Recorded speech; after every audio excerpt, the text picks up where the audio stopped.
Yeah, several weeks in a row, Josh Allen's been asked about the confidence he has in this team, rightfully so, but as he said, the weeks wane on and it gets tougher and tougher.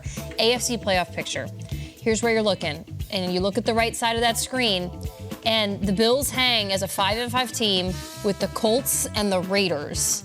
They are a 10 seed right now, they are looking in right now, and the Texans hold the final spot in the playoff push in the wild card. This is just through week 10, though. Keep all of this in mind.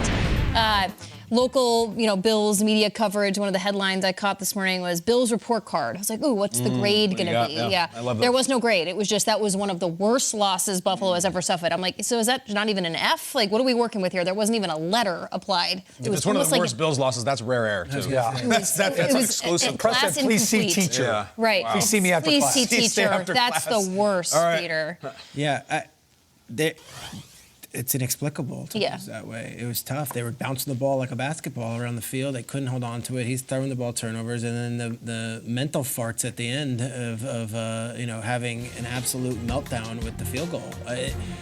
It's an inexcusable loss at home on Monday Night Football after watching all the opponents in your division. One of them's on a bye.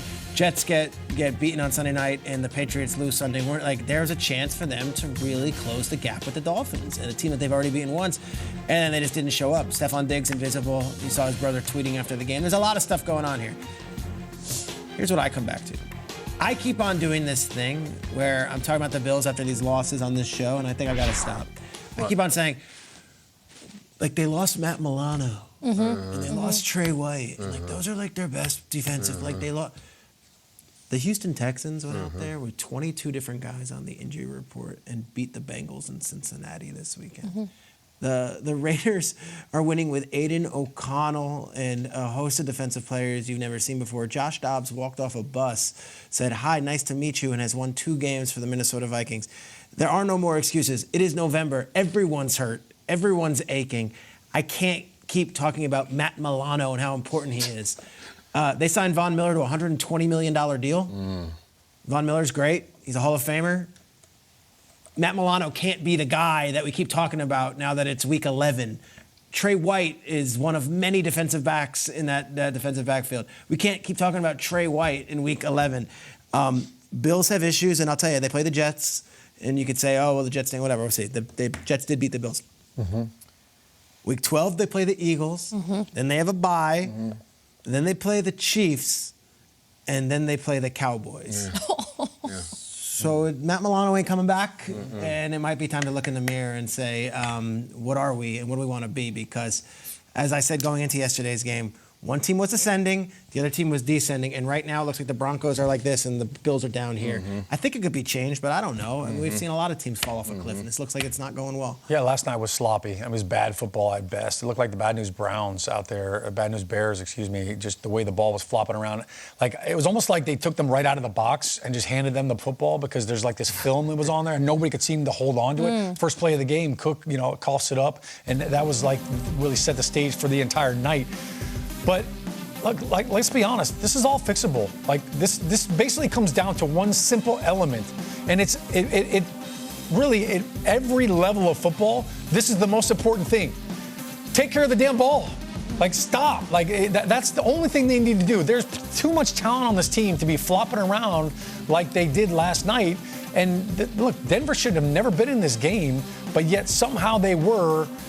Even after all the turnovers. The defense played well enough to hold them to field goals. The opening drive of the game, boom, all of a sudden your defense is over there hey, it's going to be a great game. Go to fumble. What? Wait, no. Now we're out there. They go out there. They force them to kick a field goal right to start the game. So there's been times where the defense has been fine, but Josh Allen, right now, it's like a guy that's in a shooting slump in basketball. Right? And hey, he's in a slump. Just keep shooting. Eventually it'll come out.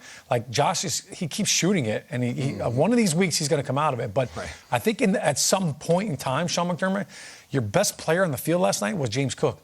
Josh, all right, look, here we're having one of those nights here. Here we go. Yeah. We're going to run the ball. We're going to stop doing all this stuff. I think you got to take the ball away from Josh sometimes, and just kind of let him just simmer down a little bit because I think he's trying too hard. we've been having this conversation for years about him. We live in a world of comps, and we've talked about the Josh Allen comp for years, and I've heard Cam Newton, I've heard Randall Cunningham. The closest thing is Favre. It's Favre without the MVPs and without the 2 Super Bowl appearances, just a chucker. And you say, well, he's going to grow out of it. Guys, he's not a young player. It's just who he is. It's what he does. But more importantly, more broader for the Bills, you think like, well, the ball never bounces the Bills' way. That's BS. They got the hugest breaks last night. 2 blown extra points, a missed game-winning field goal. James Cook fumbles the ball and it bounces perfectly up into his hands. Like the ball literally bounced your way and you still lost. And the broader point, do you know someone, I think we all do, who peaked in high school? And it's like 18 years old, I'm the coolest guy in school, and I'm awesome. I got the leather jacket, and I got the girlfriend, and I got the convertible. And then, you come back from college, and he's still got the convertible. And 10 years later, and 30 and 35, he's still like, man, he was really cool at 18. I feel like the Bills are in that cycle. There's no growing going on. Like, that 2021 team was their best team, and they lost. And since then, it's like, I don't see them getting better. I see them getting steadily worse. And they are the guy who peaked in high school. Like, Can't Hardly Wait? Remember the character Mike Dexter? He's like the coolest guy in school. And then, years later you go by and they don't look the same. They put on weight, and then they're on Facebook saying they got a new sock company and big things coming. Like, the big things aren't coming. They're never coming for the Mike Dexters. And the Bills are right now. You have to redefine yourself. You have to get a new job. You have to get a new relationship. You have to get in shape. They don't. They're sort of just riding on this equity. And what is the equity? That they lost in the divisional round? Divisional round. And so it's not like, man, if they could only chase that Super Bowl. There was no Super Bowl team. There's not going to be a Super Bowl team. They are the peak in high school guy who can't evolve, can't get to the next level. They've lost 4 out of 6 games. This year, they've already had a players-only meeting held by a veteran running back who's been on the team for like 20 minutes. They're doing basic fundamental coaching things. The bye week's not coming. They have a team that they already lost to, and maybe the best team in football, which are going to be 8-point underdogs maybe. I just need something new from the Bills. I've seen all of this before. I saw it when we were in high school. It was really cool. It's not that cool anymore. We're adults now. Can you please grow up and do something new? You're done with the IROC Z. Over the last 3 to 4 years, right? Over the last 3 to 4 years, graduate. I think people have been drunk on the potential of the Bills. Like the electricity of Josh Allen and the style of his play, that would have been a welcome change to the traditional drop-back quarterback and the teams that had been winning time and time again. The jumping on the tables and the blue-collar, personality of the Buffalo fan base. And it was like, come on, we're welcoming you. Let's go. Win, win, win. We want you at the Super Bowls. We want to see your personality in Vegas or Arizona. And they just can't get there. Change has happened in Buffalo, but that change doesn't always mean growth, to your point, Kyle. Like the Leslie Frazier thing is real. When he stepped away as their defensive coordinator and now more was put on Sean McDermott's plate, I think that's really curious. But the thing that continues to lack is the execution and the precision. 2 things, Peter, that you said in the first hour of the show.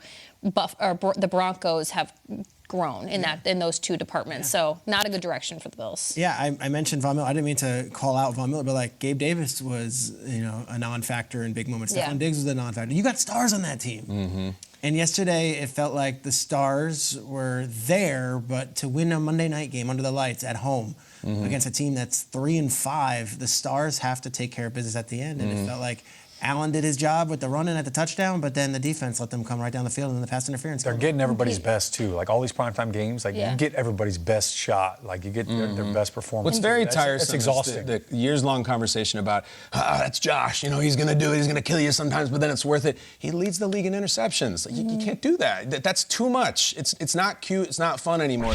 You can't lead the league in interceptions. And for him to be competing with Mac Jones in that capacity is... Desmond Ridder, who is basically a neophyte. This is supposed to be the superstar of our league, and I know he's miserable and he's pissed off and he's probably pissed hearing this. Who gives a damn? You got to stop throwing interceptions, man. You're 5-5. And lastly, to something Peter mentioned, and I'm sure we'll have the tweet eventually in the show, the Stefon Diggs thing is very real. Stefon Diggs' brother tweets, we got to get 14 out of there.